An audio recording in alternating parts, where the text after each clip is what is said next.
Perebutan gelar juara Liga Premier musim ini tampaknya akan menjadi persaingan yang menegangkan. Dengan 3 tim teratas, Arsenal, Liverpool, dan Manchester City hanya terpaut 1 poin dengan 10 pertandingan tersisa. Kita semua tentu menantikan untuk melihat apa yang akan terjadi di akhir musim ini. Umumnya bagi kebanyakan pengamat, Manchester City dengan pengalaman menjadi juara 5 kali dalam 6 tahun terakhir akan bangkit dari posisi ketiga untuk memimpin di sisa pertandingan. Tapi apakah semudah itu? Cedera John Stones dan Kyle Walker saat membela tim nasional Inggris menjadi kekhawatiran bagi City.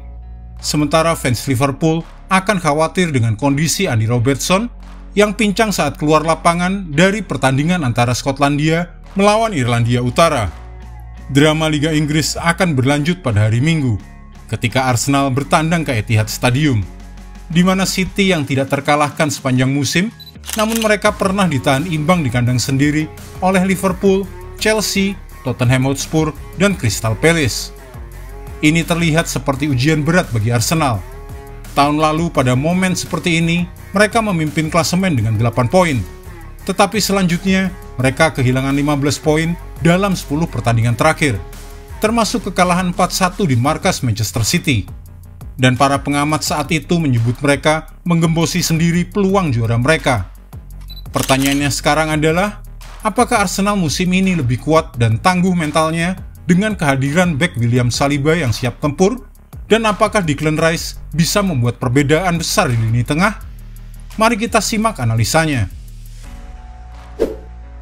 Arsenal atasi masalah pemain nomor 9. The Gunners telah meraih 8 kemenangan berturut-turut, mencetak 33 gol dan hanya kebobolan 4 gol sambil menepis teori bahwa mereka tidak mungkin bisa bertahan tanpa pemain dengan peran nomor 9.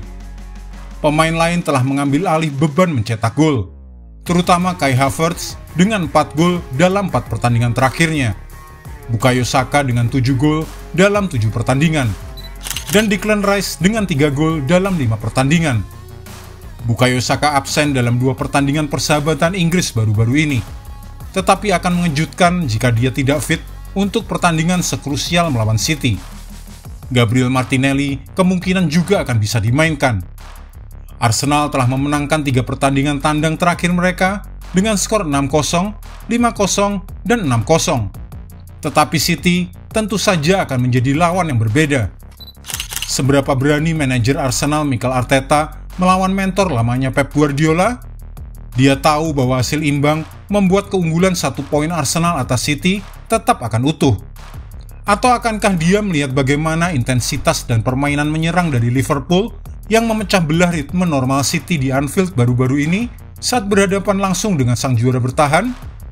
Pertahanan The Gunners secara statistik adalah yang terbaik di Liga Premier, dengan jumlah kebobolan liga terendah yaitu 24 gol. Dan ingat, mereka berhasil menahan City 1-0 di Emirates pada awal musim, meskipun gol kemenangan datang melalui bola yang terdefleksi secara aneh. Namun City selalu membawa aura tak terkalahkan dan selalu menemukan cara untuk mencetak gol di kandang mereka sendiri. Dan tim Arteta perlu menampilkan permainan yang sempurna untuk menghentikan mereka. Lawan-lawan Liverpool, City, dan Arsenal. Ini adalah pertandingan yang penting dan Liverpool mungkin akan menonton dengan harapan hasil imbang, yang memungkinkan mereka untuk kembali ke puncak dengan kemenangan kandang atas Brighton yang tidak konsisten di Anfield pada hari Minggu. Pasukan Jurgen Klopp jarang terpleset di kandang sendiri, dan beberapa bintang mereka yang cedera akan kembali fit dalam 2 pekan ke depan. Pemain seperti Trent Alexander-Arnold, Diogo Jota, Curtis Jones, Ibrahima Konate, dan Darwin Núñez sudah akan segera sembuh. Meskipun tampaknya pertandingan hari Minggu nanti mungkin masih terlalu dini bagi sebagian pemain dan kiper Alisson mungkin tidak akan kembali sampai pertengahan April. Peluang Liverpool untuk memberikan gelar juara Liga Premier sebagai perpisahan kepada Klopp pasti terdongkrak oleh fakta bahwa perjalanan mereka di kompetisi Eropa jauh lebih tidak intens dibandingkan kedua rival mereka.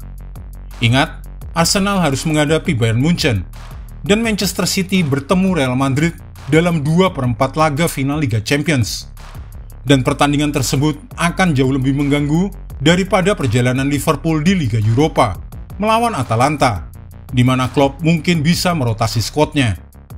Memang ada kemungkinan semifinal Liga Champions 2 leg antara City dan Arsenal, dan Liverpool pasti senang dengan kondisi ini. Mengatasi tuntutan emosional dan fisik dari beberapa minggu terakhir yang vital, ini kemungkinan akan menentukan siapa dari ketiga tim yang akhirnya memakai mahkota juara Liga Inggris. Di masa lalu, City telah menunjukkan bahwa mereka bisa bertarung di lebih dari satu kompetisi secara sukses. Sekitar 2 leg kemenangan semifinal mereka atas Real Madrid musim lalu.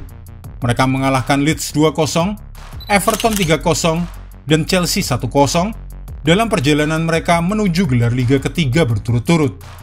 Kali ini mereka juga harus bertanding di semifinal Piala FA melawan Chelsea di Wembley. Melihat jadwal pertandingan ke depan, Arsenal mungkin memiliki jadwal paling sulit, dengan 4 tim yang harus mereka hadapi di posisi 6 besar. Perjalanan ke City, Manchester United, dan derby London Utara di Spurs, ditambah pertandingan kandang melawan Aston Villa. Sementara itu, Liverpool akan pergi ke Old Trafford, dan ini bukan laga yang mudah. Mereka tersingkir di Piala FA dengan skor 4-3 oleh MU. Manchester United sendiri juga sedang putus asa untuk meraih poin penuh, dan tentu akan senang untuk menjegal ambisi rival terbesar mereka, dan Klopp tidak sering menang di Theatre of Dreams. Spurs di kandang dan Villa laga tandang dalam 3 pertandingan terakhir juga terlihat sebagai ujian signifikan bagi Liverpool. Seperti halnya derby Merseyside melawan Everton di Goodison. Pertandingan derby itu terjadi di tengah 3 pertandingan tandang dalam 7 hari, yang juga termasuk perjalanan ke Fulham dan juga West Ham. Ini tidak mudah.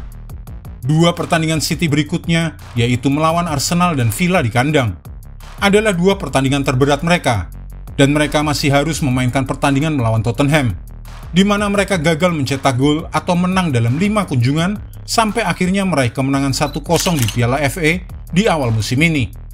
Sejarah membuktikan bahwa tak boleh ada sedikit pun ruang untuk kesalahan saat melawan Spurs.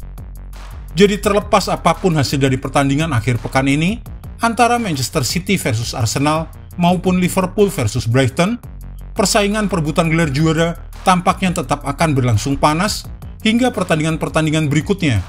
Ketiga tim masih punya peluang yang sama, dan akan semakin menarik untuk melihat hasil akhirnya. Jika Anda menyukai video ini, jangan lupa klik like, share, subscribe, dan tendang loncengnya agar tak ketinggalan update terbaru dari kami.